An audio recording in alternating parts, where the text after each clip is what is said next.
अवांजी समातुन ताईं radio voice of Sindh London.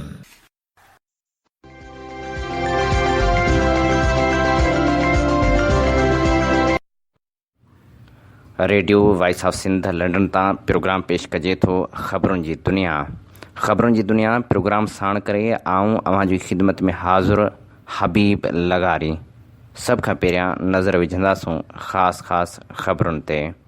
आलमी अदालत कलभूषण यादव केस जो फ़ैसिलो 17 जुलाई ते ॿुधाईंदी। भारतीय जासूस बाबति केस जो फ़ैसिलो 21 फेबरवरीअ ते महफ़ूज़ कयो वियो हो। कलभूषण खे 3 मार्च 2016 ते हसासी धारनि बलूचिस्तान मां गिरफ़्तार कयो हो। पीपी चेयरमैन बिलावल भुट्टो चयो आहे त हीअ तब्दीली नओं पाकिस्तान अवाम लाइ अज़ाब बणियल आहे। 4 सदा में जलसे खे ख़िताब कंदे हुन वधीक चयो हो त महांगाई जे सुनामी अवाम खे ॿोड़े छॾियो आहे। कूड़ ॻाल्हायो पियो वञे, मरण ऐं जीअण महांगो ऐं रत सस्तो थी वियो आहे। असां 73 जे आइन ॾांहुं कंहिंखे अखि बि खणण न ॾींदासीं। वज़ीर आज़म इमरान ख़ान चयो आहे त राणा सनाउल्ला जी गिरफ़्तारी सां को बि वास्तो नाहे ऐं नई इंतकाम जी सियासत तहरीक इंसाफ़ जो नज़रियो आहे। इदारा ऐं अदालतूं आज़ादु आहिनि, जिन ते केस आहिनि उहे अदालतनि में सफ़ाई ॾियनि। बेनामी मिल्कियतूं रखंदड़नि ख़िलाफ़ बिना फ़र्क़ कार्रवाई कबी। IMF पाकिस्तान लाइ ऐलानियल $6 अरब जे कर्ज़ प्रोग्राम सां लागू कयल शर्तनि जा तफ़सील जारी करे छॾिया आहिनि। शर्तनि मूजिबि पाकिस्तान हर साल 1500 खां 2000 अरब टैक्सनि जी मद में आमदनी वधाईंदो। पाकिस्तान में करेंसी जी मटासटा वारी शरह मार्केट तय कंदी। गैस ऐं बिजली जे अघनि में सियासी मुदाख़लत न कई वेंदी। मॉनिटरी पॉलिसी सां महांगाई खे कंट्रोल कयो वञे। नेब chairman justice retired Javed Iqbal चयो आहे त नेब जो सियासत सां वास्तो नाहे। जेकॾहिं वास्तो साबित थियो त आउं इस्तीफ़ा ॾेई छॾींदुसि। कुझु महीननि जी हुकूमत खां अॻु 35-40 साल इक़्तिदार में रहंदड़नि जो एहतसाब ज़रूरी आहे। मुल्क मां करप्शन जो ख़ात्मो नेब जो कमु आहे। सिंध हुकूमत IBA टेस्ट वसीले कॉन्ट्रैक्ट ते भर्ती कयल हेड मास्तरनि जे मुदे में वाध करे छॾी। हैदराबाद में लेडी हेल्थ वर्करनि जो मुतालबनि जी मञता लाइ एहतिजाजी धरणो। मीरपुर बठोरे में पाणी कॉन्फ्रेंस, अॼु बुख हड़ताल। थर में ॾुकार ऐं ख़ुराक जी खोट 3 मासूम वजूदनि खां हयाती खसे वरिती। नारा कैनाल जे 10 आबादगारनि ख़िलाफ़ पाणी चोरी जो केस दाख़िल। फैज़गंज भरिसां नौजवान औरताणे आवाज़ ते हिरखिजी अगवा थी वियो। ठारो शाह में धारियुनि जी आबादकारी ख़िलाफ़ एहतिजाजी धरणो।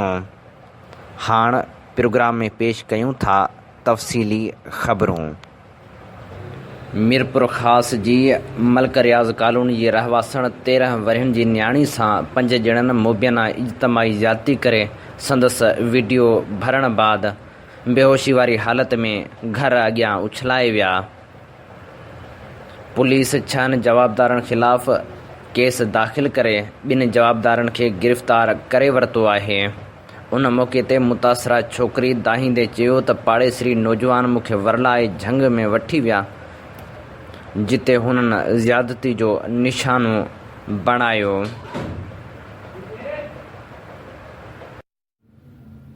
हैदराबाद में हिंदू न्याणियुनि जे अगवा वारनि वाक़िअनि ख़िलाफ़ एहतिजाजी रैली। थाणे बुलाखान में बि एहतिजाजी मुज़ाहिरो कयो वियो। Voice of Kohistan, civil society voice of Sindh तरफ़ां ठठे मां अगवा ॼाणियल शागिर्दियाणी पायल देवी जी बाज़ियाबी लाइ ऐं हिंदू न्याणियुनि जे अगवा वारनि वाक़िअनि ख़िलाफ़ काल्ह गुल सेंटर खां हैदराबाद प्रेस क्लब ताईं एहतिजाजी रैली कढी धरणो हंयो वियो। उन मौक़े ते पाकिस्तान मुस्लिम लीग नून जे MNA Khialdas Kohistani, voice of Kohistan जे अॻवान डॉक्टर चेतन, पाकिस्तान रवादारी तहरीक सिंध जे सदर पुनहल सारियो, अक़लियती अॻवान M प्रकाश, जसकम अॻवान doctor Niyaz Kalani, Akash Mallah, doctor Kuldeep, doctor Dilip Kumar, doctor Bakhtawar Jam ऐं ॿियनि धरणे खे ख़िताब कंदे चयो त ठठे मां हिंदू बिरादरी जी न्याणी इंटर जी शागिर्दियाणी पायल देवी खे अगवा कयो वियो आहे, जंहिंसां हिंदू बिरादरी में सख़्तु मायूसी ऐं ॻणती वारी लहर आहे। हिंदू न्याणी जे अगवा वारनि वाक़िअनि खे रोकण लाइ क़दम खंया वञनि, जॾहिं त ॿिए पासे थाणे बुलाखान में पिणु एहतिजाजी मुज़ाहिरो कयो वियो। सिंझोरे भरिसां गॾह गाॾी जे टकर में मासूम नीगर ख़ालिद रिंद फ़ौत थी वियो। पटीदन भरिसां हफ़्तो अॻु शादी कंदड़ जोड़े में इख़्तिलाफ़नि खां पोइ घोट कुंवार खे मोटरसाइकिल ते आणे नुसरत कैनाल में उछलाए छॾियो। भरपासे जे माण्हुनि कुंवार खे बेहोशी वारी हालत में वाह मां कढी अस्पताल पहुचायो। पुलिस जवाबदार घोट खे गिरफ़्तार करे वरितो। नौजवान शहज़ादो जेहो ऐं 20 सालनि जी ज़ाल समीना 7 ॾींहं अॻु शादी कई हुई। पुलिस रिपोर्ट दाख़िल करण खां पोइ जवाबदार घोट शहज़ाद खे गिरफ़्तार करे वरितो आहे। जोही जे मुख़्तलिफ़ सियासी समाजी पार्टियुनि पारां ख़लील आरिफ सुमरो, क़ुर्बान खोखर ऐं ॿियनि जी अॻुवाणी में चांहि जो कोप मुहांगो थियण ख़िलाफ़ एहतिजाजी मुज़ाहिरो कयो वियो। अॻुवाणनि मुतालबो कयो त चांहि जे कोप जो अघु 20 रुपया मुक़ररु कयो वञे। हैदराबाद में जस्कम पारां सेंडोज़ कंपनी में मक़ामी माण्हुनि खे रोज़गार न ॾियण ख़िलाफ़ एहतिजाजी मुज़ाहिरो कयो वियो। उन मौक़े ते मोहम्मद सूमर जमाली, जेम शोरो, फ़क़ीर अली मंगरियो ऐं ॿिनि चयो त सिंध जा माण्हू बेरोज़गारी सबबि ख़ुदकशी करण ते मजबूर आहिनि, जॾहिं त कंपनियूं मक़ामी माण्हुनि खे रोज़गार ॾियण बदिरां धारियुनि खे रोज़गार ॾेई रहियूं आहिनि। हुननि मुतालबो कयो त मक़ामी माण्हुनि खे रोज़गार ॾिनो वञे। कंबर में ॻोठ ग़ुलाम हैदर मुग़ल जे रहवासियुनि असगर अली बिरोही, छुटल बिरोही, सिकंदर अली, ज़हीर अब्बास, शौकत बिरोही ऐं ॿियनि जी अॻुवाणी में प्रेस क्लब अॻियां एहतिजाजी मुज़ाहिरो कयो। हुननि चयो त असांजे ॻोठ में कब्ज़ा माफ़िया घरनि खे डाहे कब्ज़ा कया आहिनि। हुननि मुतालबो कयो त जल्द खां जल्द कब्ज़ा ख़तमु कराया वञनि। ठरी मीरवाह जे government main boys primary school जो सड़ियल ट्रांसफार्मर तब्दील न थियण ख़िलाफ़ शागिर्दनि ऐं शागिर्दियाणियुनि एहतिजाजी मुज़ाहिरो जारी रखियो। उन मौक़े ते ॻाल्हाईंदे शाहिद जोगी, हफ़ीज़ सुमरो, सानिया ऐं ॿियनि चयो त हिकु हफ़्ते खां ट्रांसफार्मर सड़ियल हुजण जे करे परेशानी खे मुंहुं ॾेई रहियूं आहियूं। हुननि मुतालबो कयो त जल्द ट्रांसफार्मर तब्दील कयो वञे। जस्कम चेयरमैन सनान खान कुरैशी, अमजद खान मैसर, डॉक्टर ग़ुलाम सरवर खुश्क, मोमिन समो, दीदार शाम, ॾाॾो अतहर सुमरो ऐं ॿियनि जारी कयल पधिराई में चयो आहे त हैदर मंज़िल सां सिंध जो जज़्बाती ॻांढापो हो।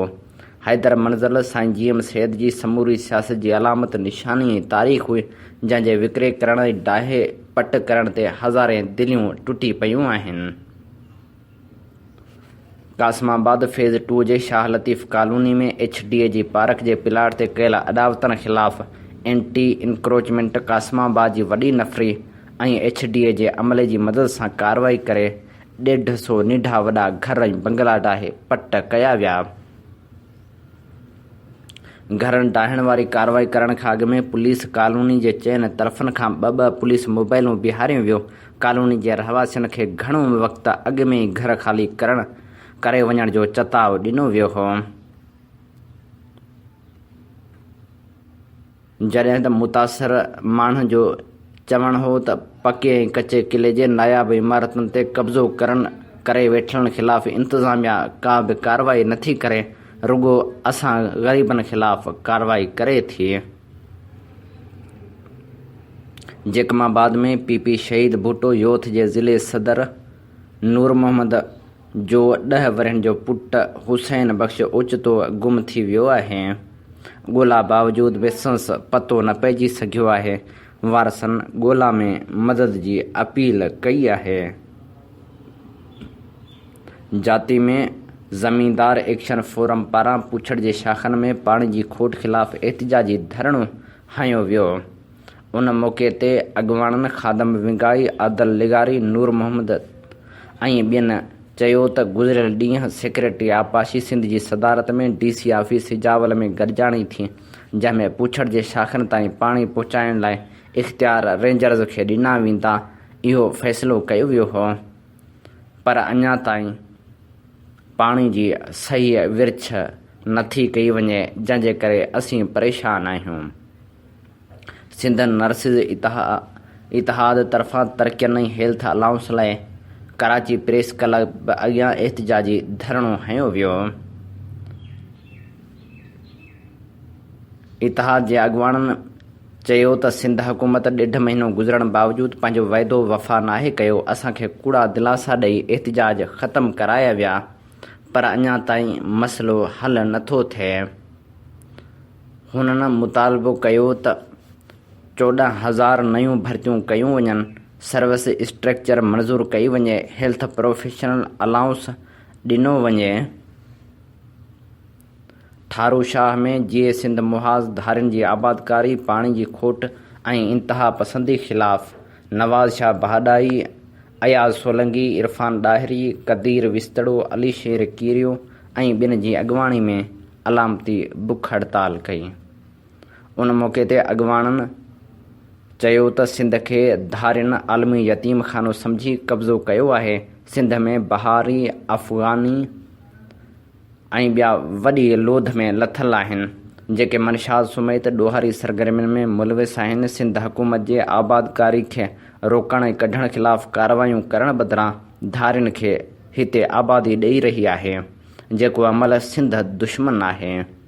सिंधु दरिया ते अॾियल डैम बंदि करे सिंध खे पाणी ॾेई मुआशी बदहाली ख़तमु कई वञे ऐं धारियुनि खे फ़ौरी तौरु निकाली ॾिनी वञे।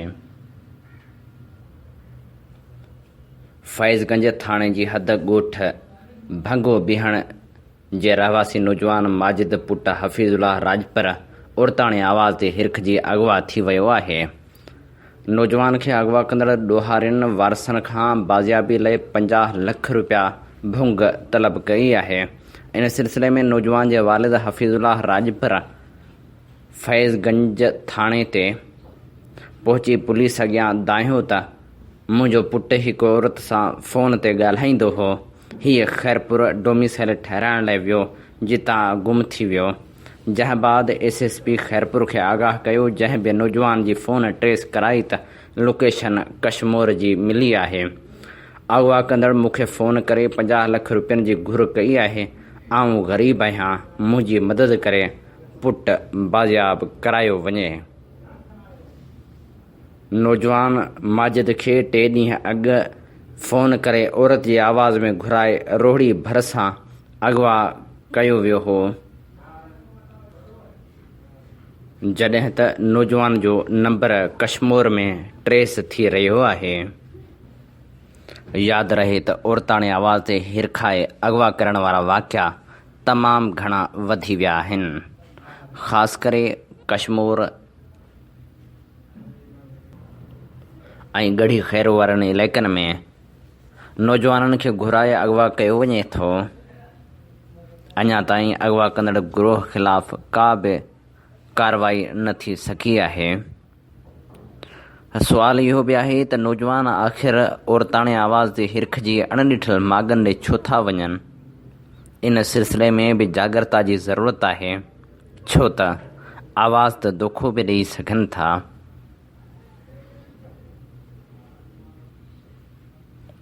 नारा कैनाल जा वाटर कोरस असल डिज़ाइन ते आणण बाद पुछड़ियुनि जो हक़ मारे पाणी चोरी कंदड़ 10 आबादगारनि ख़िलाफ़ धार केस दाख़िल कया विया आहिनि।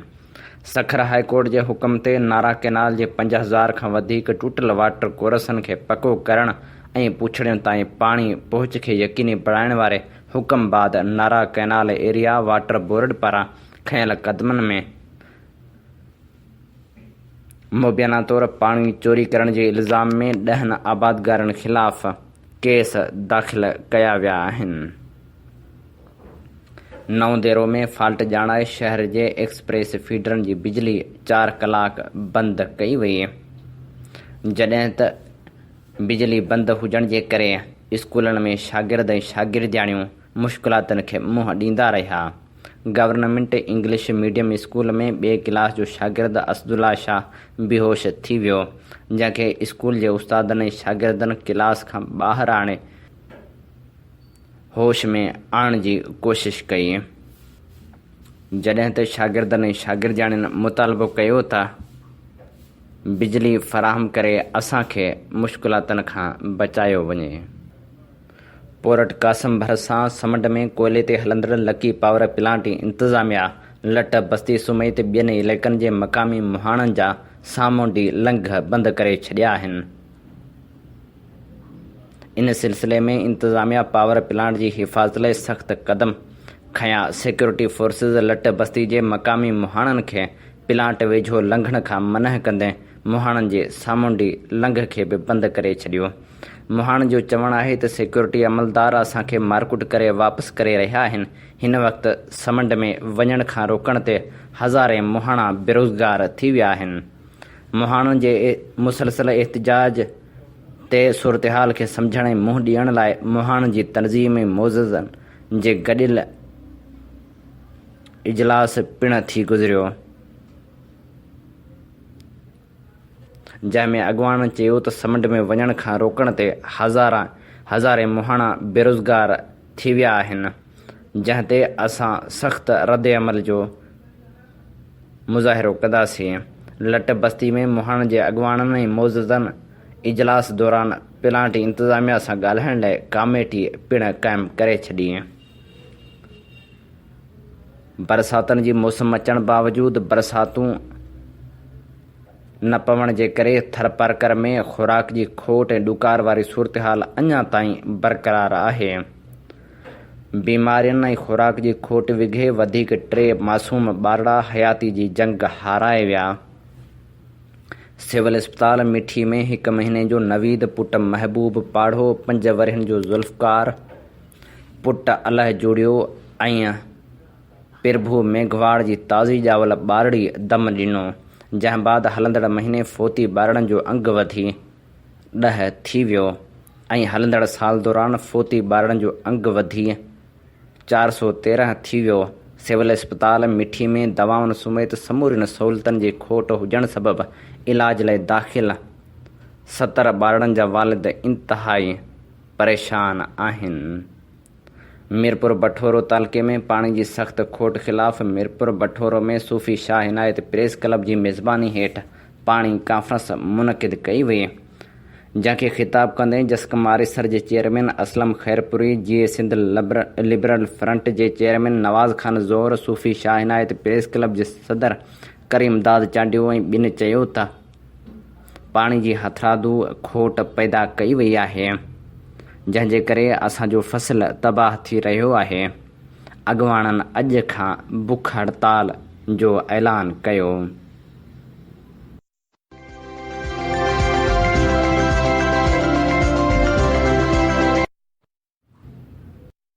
प्रोग्राम ख़बरनि जी दुनिया में हाणे शामिल करियूं था हिकु मज़मून।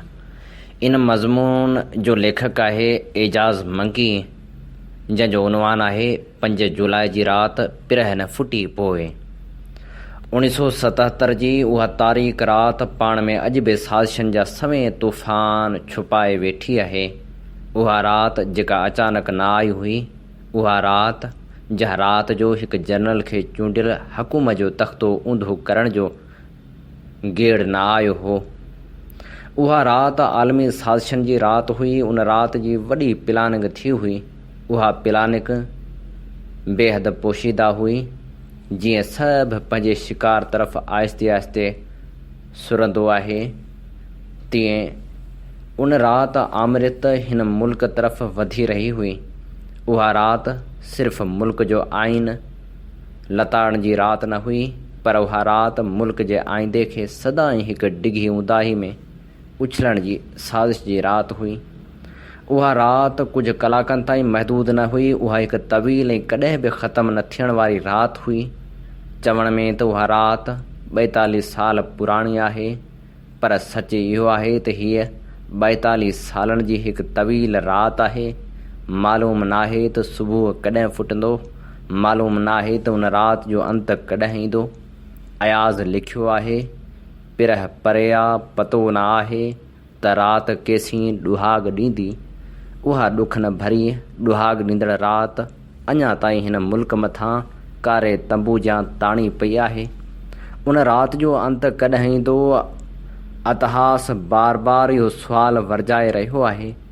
आम तौर ते इहो चयो वेंदो आहे त आमरियत जनरल ज़िया सां गॾु 1988 में सड़ी ख़तमु थी वई। जेकॾहिं आमरियत ख़तमु थी हुजे हा त बार बार जमहूरियत जी निड़ीअ ते न छो अचे हा? जेकॾहिं आमरियत आमर सां गॾु दफ़न थी चुकी हुजे हा त हिन वक़्त बि चूंडियल हुकूमत पुसियल कुकड़ जाम माठ छो हुजे हा? जेकॾहिं आमरियत जो अंत अची चुको हुजे हा त जमहूरियत जे नाले में आमरियत जा पालियल ऐं तातियल एजेंट जमहूरी लिबास पाए ऐं वॾनि नारनि जा तुरा ॿधी वॾे ठठ सां निजी चैनलनि ते छो वेहनि हा? जेकॾहिं आमरियत ख़तमु थी चुकी हुजे हा त तारीख़ जो फीथो उबतो छो फिरे हा? जेकॾहिं आमरियत ख़तमु थी चुकी हुजे हा त चूंडियल वज़ीर आज़म पंहिंजे दौर जे आर्मी चीफ खे तमग़ाए जमहूरियत सां छो नवाज़े हा? जेकॾहिं आमरियत जो जनाज़ो तारीख़ जे कफ़न में वेड़िजी चुको हुजे हा त उहो बार बार ॿाहिरि निकिरी मख़लूक़ खे बंदूक जी ताक़त सां निवड़ाइण जो ॾोह न कंदो हुजे हा? जेकॾहिं आमरियत वाक़ई ख़तमु थी वई हुजे हा त जमहूरियत जा वारिस आमरियत जा एजेंट न हुजनि हा? असांखे सम्झणु घुरिजे त आमरियत जी 4 ॾहाका अॻु वारी राति अञा ताईं मुल्क जी सियासत जे मक़ाम में चिॿरे वांगुरु चीखे रही आहे। उहा हिकु अहिड़ी राति हुई जंहिंखां पोइ मुल्क जे मथां जमहूरियत जो सिज न उभरियो आहे। अञा ताईं सची जमहूरियत जो सिज आमरियत जे ऊंदाहियुनि में क़ैद आहे। MRD जा क़ैदी जेलनि मां त छा पर जीवन जी असीरी मां बि आज़ादु थी चुका आहिनि। आमरियत खां पोइ मुल्क खे 10 भेरा चूंडियल वज़ीर आज़म मिली चुका आहिनि, पर पोइ बि उहा जमहूरियत किथे न आहे जंहिं जमहूरियत लाइ हिन देश जे दलेर पुटनि आधी जो उथी क़ैद क़बूल कया, जंहिं जमहूरियत जे लाइ नौजवाननि कारा वार क़ैद में अछा कया, जंहिं जमहूरियत लाइ तमामु घणियूं क़ुर्बानियूं ॾिनियूं वियूं, उहा जमहूरियत अञा ताईं न आई आहे। जहिड़ी रीति फ़ैज़ामंद फैज़ सुबुह आज़ादी जे उनवान सां लिखियल नज़म जे आख़िर में लिखियो हो त निजात दीदो दिल की घड़ी नहीं आई, चले चलो कि वो मंज़िल अभी नहीं आई। उहा जमहूरियत अञा ताईं न आई आहे। तोड़ जो हाणे असांजे जेलनि में को सियासी क़ैदी कोन्हे ऐं उहा कोटा भरण जे लाइ जमहूरियत खे टकनि ते विकण वारा ऐं जमहूरियत जो सस्तो सौदो करण वारा उहे बयान जारी करे रहिया आहिनि त करप्शन जा क़ैदी सियासी क़ैदी आहिनि। जंहिं तौर में चोर धाड़ेल ऐं फोरू जमहूरियत जा चैंपियन बणिजी वञनि त उन दौर में असां कहिड़ी तरह जमहूरियत जी उमेद करे सघूं था? जमहूरियत सिज समा आहे। उहा जॾहिं फुटंदी तॾहिं हर तरफ़ सियासी नूर विखरजी वेंदो। उहा जॾहिं ईंदी त ऊंदाही जी हर रेखा हली वेंदी। हिन वक़्त त देश जे गूंगन घटियुनि में जमहूरियत खे गेलण जो आवाज़ु अची रहियो आहे। हिन वक़्त त देश जे वणनि मां उमेदनि जा पन छणी रहिया आहिनि। हिन वक़्त त सोच जा सिलसिला सियासत जी सरहद ते अची साणा थी पवनि था ऐं उहे पंहिंजी मात मञनि था। हाणे त मुल्क जो पूरो निज़ाम उन इंतिज़ाम सां हले थो जेको जमहूरियत खे क़ैद करण वारी राति जो तय कयो वियो हो। उहा राति उहा रहज़न राति हुई जंहिं राति जो देश सां फ़ोनूं वॼी बंदि थी वयूं, जंहिं राति मुल्क खे उन जे मुहाफ़िज़ फ़ौज फ़तह करण लाइ हली चुकी हुई। उन राति वारे ऑपरेशन जो कोड नालो कहिड़ो हो? उन ऑपरेशन जो कोड नालो हो ऑपरेशन फेयर प्ले। छा उहा ऑपरेशन फेयर हुई? उहा हिकु अनफेयर ऑपरेशन हुई। उन ऑपरेशन सबबि जमहूरियत खे जेतिरा ज़ख़्म आया ऐं उनखे घायल करे जहिड़ी तरह गेलियो वियो, उन बाद उनखे माण्हुनि जी दीद खां दूर कंहिं तारीख़ तहखाने में उछलायो वियो। उहा अॼु ताईं उते आहे। असल जमहूरियत खे मुल्क मां कढे नक़ल जमहूरियत खे असेंबलियुनि में आंदो वियो ऐं वॾे वाक़े इहो ऐलान कयो वियो त हीअ असल जमहूरियत आहे। जॾहिं माण्हुनि उनखे वेझो बीही ॾिठो तॾहिं सभिनी खे महसूसु थियो त हीअ उहा जमहूरियत न आहे। जंहिं जमहूरियत लाइ अवाम फटका फायूं ऐं गोलियूं खाधियूं हुयूं। अवाम खे मुतमइन करण लाइ उन्हनि खे नाम निहाद जमहूरियत ॾिनी वई ऐं उन्हनि नकली जमहूरियत खे असली जमहूरियत सम्झी माण्हू जज़्बाती ॻाल्हियूं कनि था। जेकॾहिं मुल्क में जमहूरियत हुजे हा त अवाम उन तहरीक में हुजे हा जंहिं तहरीक खां न सिर्फ़ इस्टेब्लिशमेंट पर आलमी साम्राज बि डिॼंदो हो। जेकॾहिं मुल्क जमहूरियत सां हमागोश थियल हुजे हा त हिन जी मालिकी चंद चालाक हुक्मरान न पर किरोड़नि जी तइदाद में मौजूदु उहे माण्हू कनि हा जिन खे जमहूरियत जी वसफ़ भले न अचे पर उहे जमहूरियत जो इख़्तियार पंहिंजे अंदर मां उथल खाई उभरंदे महसूसु कंदा आहिनि। जमहूरियत जो मतिलबु आहे अवामी राज। छा कोई काफ़िर बि कसम खणी इहा दावा करे सघंदो त हीउ अवामी राज आहे? छा हिन राज जा मालिक मुल्क जा माण्हू आहिनि? उहे माण्हू न जेके साज़िशी आहिनि, जिन मुल्क खे लुटियो ऐं फुरियो आहे, जिन बिना नाले जे तमामु वॾा असासा ठाहिया आहिनि, जिन जे मथां कोर्टनि में करप्शन जा केस था हलनि पर पोइ बि हूअ कंधा मथे करे टीवी चैनलनि खे इंटरव्यूज़ ॾियनि था ऐं चवनि था त असां जमहूरियत जा वारिस आहियूं। जेकॾहिं अहिड़ा कपती ऐं कूड़ा जमहूरियत जा मालिक आहिनि त पोइ चेक करणु घुरिजे त उहा कहिड़ी जमहूरियत आहे जंहिं जमहूरियत में सभिनी माण्हुनि जे साम्हूं माण्हू खंभिजी खॼी वञनि, जंहिं जमहूरियत में माण्हू पंहिंजा बचा विकिणण जे लाइ होका ॾियनि, जंहिं जमहूरियत में माण्हुनि खे ॿिनि वक़्तनि जी मानी न मिली सघे, जंहिं जमहूरियत में माण्हुनि जे मथां वर्दियूं बेदर्दियुनि सां तशदुद कनि, जंहिं जमहूरियत में माण्हू इलाज न थियण सबबि मौत जे मुंहं में हलिया वञनि, जंहिं जमहूरियत में इज़हार जी आज़ादी जो गलो अहिड़ी काती सां वढियो वञे जो कातिल जे दामन ते कोई दाग़ न लॻे, जंहिं जमहूरियत में हर शइ खे विकिरे जो वखर बणायो वञे, जंहिं जमहूरियत में माण्हू मुसीबतनि जा आदी बणिजी वञनि, जंहिं जमहूरियत में दहशत दर दर ते ऐं दिल दिल में मौजूदु हुजे, जंहिं जमहूरियत में गैर क़ानूनी हथियार एतिरी तरक़ी करे वञनि जो उहे विकिरे लाइ मौजूदु इंसानी बम बणिजी वञनि, जंहिं जमहूरियत में ख़ुदकश बमबार माण्हुनि खे उन्हनि जी मासूमियत जी सज़ा ॾियनि, जंहिं जमहूरियत में चोर तख़्त ते वेठा हुजनि ऐं साध तती उस में ॿाहिरि बीठल हुजनि, जंहिं जमहूरियत में थर जा मोर ऐं मासूम ॿार मरंदा हुजनि, जंहिं जमहूरियत में इंसान ख़ाली खोखनि वांगुरु खड़कंदा हुजनि, जंहिं जमहूरियत में माण्हुनि जो गुज़र सफ़र मुश्किल बणिजी वञे, जंहिं जमहूरियत में अवाम खे वोटनि वारी ॼार में फासाइण जे लाइ कॾहिं नख़रो त कॾहिं धमकी त कॾहिं मामूली धन जा दाणा उछले उन्हनि जूं आज़ादियूं ख़तमु कयूं वञनि, जंहिं जमहूरियत में सियासत हिकु अहिड़ो स्टेज हुजे जिते सभु अदाकार हुजनि, जंहिं जमहूरियत जो बुनियादु किताब बदिरां कूड़ ते रखियल हुजे, जंहिं जमहूरियत जो मिज़ाज मग़रब जी नकाली कंदो हुजे, जंहिं जमहूरियत जो रूह विकामियल हुजे, जंहिं जमहूरियत में को वारिस हुजे, जेका जमहूरियत वैश्या वांगुरु पंहिंजे वजूद खे विकिणंदी वठे, जेका जमहूरियत पाण खे आईने में ॾिसी न सघे, जंहिं जमहूरियत खे सिज जे किरणनि खां ख़ौफ़ ईंदो हुजे, जेका जमहूरियत सिर्फ़ साज़िश जे सोढ़िन घटियुनि में घुमंदी हुजे, जेका जमहूरियत अवाम जी ॻाल्हि करे अवाम जो रत चूसींदी हुजे, जेका जमहूरियत आमरनि जे इशारनि ते हले, जेका जमहूरियत दुश्मननि जे हुक्मनि जी बजावरी करे, जेका जमहूरियत अवामी इज़त खे वर्दियुनि वटि विकिरो करण खे वॾो ऐं कामयाबु कारोबार सम्झे, जेका जमहूरियत माण्हुनि में जज़्बनि जी बाहि भड़काइण बदिरां उन्हनि में हर उमेद जो अंतु आणे, जेका जमहूरियत अवाम खे अदम सियासी पणे जे गहरी खाई में उछलाए, जेका जमहूरियत जे नाले में जमहूरियत सां दोखो हुजे, जेका जमहूरियत हिकु नाटक हिकु ढोंग हिकु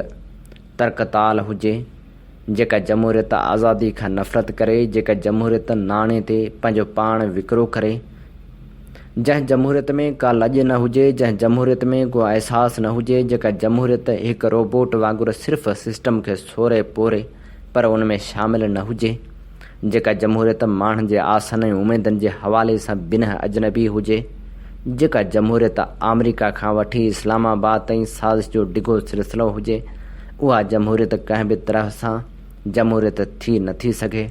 जॾहिं हिन मुल्क में आदर्शी शऊर पूरे रूप सां पधिरो थींदो तॾहिं उहो आम माण्हू खे ॾसींदो त 5 जुलाई हिकु अहिड़ी राति हुई जंहिंखां पोइ जमहूरियत जो सिज न निकितो।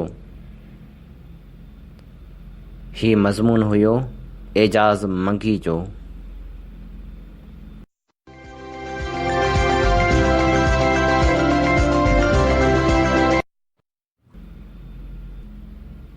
अवी प्रोग्राम ॿुधी रहिया आहियो ख़बरुनि जी दुनिया। हाणे ख़बरुनि जी दुनिया में शामिल कयूं था कुझु ॾाहनि जा कोल। का बि मंज़िल ॾुखी ऐं दूर नथी थी सघे। बुलंदियूं हमेशह उन्हनि खे मिलंदियूं आहिनि जेके उन्हनि सां प्यार करण सां गॾु उन्हनि ॾांहुं सफ़र बि कंदा आहिनि। आउं तूफ़ाननि खां नथो डिॼां ऐं न ई मूंखे खाइनि शिकायत आहे, छो त उन्हनि मूंखे उहो सेखारियो आहे त ॿेड़ा कीअं हलाइबा आहिनि। तकलीफ़ुनि खां न घबरायो, छो त तकलीफ़ूं इंसान खे सोचण ते मजबूर कंदियूं आहिनि। सोचण सां माण्हू ॾाहो थींदो आहे ऐं ॾाहप माण्हू खे जीअण जे लाइक़ु बणाईंदी आहे। अचो त शऊर जी ॿेड़ी में सवार थी हिन समुंड जहिड़े हिन संसार जी सैर लाइ निकिरूं, जिते सम्झ नाले को ॿेट चवनि था, जिते आला ज़र्फ़ ऐं दाइमी ख़ुशी जा गुल टिड़नि था। दिलि घुरे दोस्त जी आमद डिघी बारिश खां पोइ सिज जे ख़ूबसूरत टिड़के जियां हूंदी आहे। हिकु इंसान खे खुलियल दिमाग़ ज़रूरु हुअणु घुरिजे, पर ख़ाली दिमाग़ न। कंहिं कम दौरान हर सूरत में उन जे बहितर नतीजे जी अॻकथी करण बदिरां उहो चवणु घुरिजे त हर मुमकिन हद ताईं कोशिश कबी। नाकामियुनि खे लिकाइण बदिरां उन्हनि मां सिखणु घुरिजे। जेकॾहिं तव्हां पंहिंजे अॼु खे संभाले नथा सघो त सुभाणे तव्हांजो कॾहिं बि नथो थी सघे। उन लाइ पंहिंजो अॼु माणियो ऐं फ़तह हासिलु करियो। माण्हू तव्हांखे पंहिंजो दोस्त महसूसु कनि, तव्हां ते एतबार कनि ऐं तव्हांजे परपुठ तव्हांजे हक़ में ॻाल्हाइनि, उनखां वॾी ॿी का बि फ़तह नथी थी सघे। माण्हुनि जे ख़्याल उन जे अमलनि मां परखे सघजनि था। अमल खां सवाइ सखड़ियुनि ख़्वाहिशनि हवाले थी वियल ज़िंदगी जो ज़ाइक़ो खटे सूफ़ जहिड़ो हूंदो आहे। पंहिंजो नज़रूं झुकाए न हलो, सदाईं कंध खणी हलो त जीअं साम्हूं ईंदड़ ज़िंदगी जो चहिरो साफ़ ॾिसी सघो। नंढा मनसूबा न ठाहियो, छाकाणि त उन्हनि में का बि कशिश न हूंदी आहे ऐं न ई उहे माण्हुनि जो रत गरमाईंदा आहिनि। वॾा ख़्वाब ॾिसो, वॾा मनसूबा ठाहियो ऐं पोइ उन्हनि लाइ मुसलसल महिनत करियो। उमेद जी आजियां कजे, ख़ौफ़ सां मुक़ाबिलो कजे ऐं बदतरी जो अंदेशो रखी उन सां मुक़ाबले लाइ तयारी कजे। ज़िंदगी सां मुहबत कजे। थोराई जी सूरत में असां ॾांहुं दुश्मन वेझो अचे थो त असीं टिड़ी पखड़ी वञूं था। दुश्मन साही खाए थो त असां उन जे कमज़ोर हिसे ते हमिलो कयूं था ऐं आस्ते आस्ते दुश्मन जो ख़ात्मो कयूं था।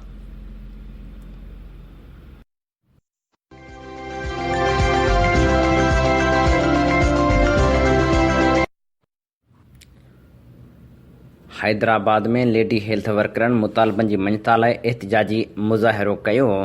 एहतिजाजी मुज़ाहिरो करे प्रेस क्लब अॻियां अलामती बुख हड़ताल कई वई।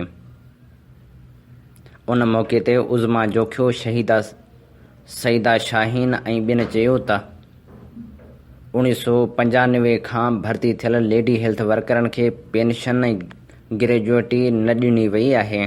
रिटायर मुलाज़िमनि खे पेंशन ऐं ॿियूं मराहतूं नथियूं ॾिनियूं वञनि। लेडी हेल्थ वर्कर जूं पघारूं रोलड़े जो शिकार आहिनि। पघारूं ॾे मुश्किलातुनि खां बचायो वञे।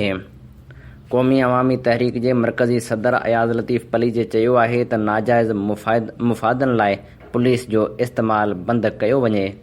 हुकूमती वज़ीर, सेनेटर, MNAs पंहिंजी ताक़त ऐं मुख़ालिफ़ुनि खां इंतकाम लाइ मर्ज़ी जा SSPs, DSPs ऐं SHOs रखाईंदा आहिनि।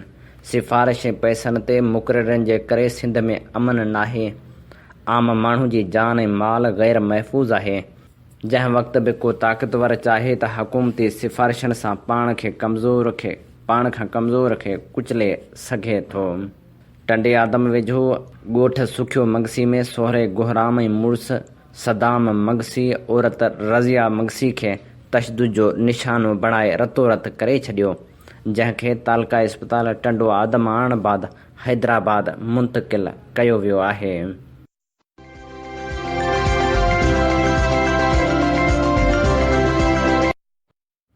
ऐं हाणे प्रोग्राम ख़बरुनि जी दुनिया में शामिल कयूं था हिकु फ़नकार। अॼु असां जंहिं फ़नकार जो गीत तव्हांखे ॿुधाईंदासूं उहो फ़नकार आहे तुफ़ैल अहमद भलाई। तुफ़ैल अहमद भलाई जामशोरे में मेडिकल स्टोर हलाए थो ऐं उन सां गॾोगॾु मौसीक़ी ऐं रागदारी सां बि इश्क निभाईंदो अचे। वसीलनि जी अणहूंद बावजूदु हूअ रागदारी करे थो ऐं पंहिंजा कलाम पाण ई रिकॉर्ड करे सोशल मीडिया ते शेयर कंदो रहे थो। अचो त ॿुधूं क़ौमी शाइरी तुफ़ैल अहमद भलाई।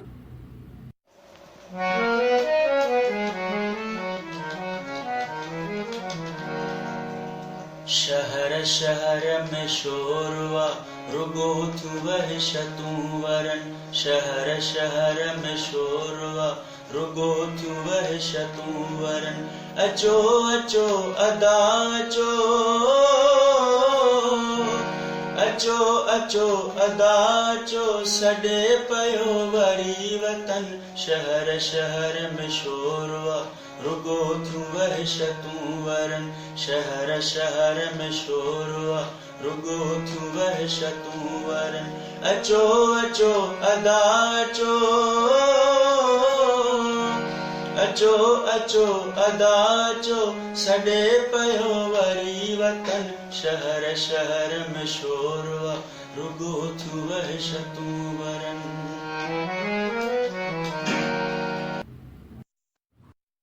ही आवाज़ हो तुफ़ैल अहमद भलाई जो। ख़बरनि जी दुनिया में एतिरियूं ई ख़बरूं वरी सुभाणे मिलंदासूं। तेसिताईं ॾींदा इजाज़त पंहिंजे मेज़बान हबीब लगारी खे। जॾहिं पेर तेॾहिं ख़ैर।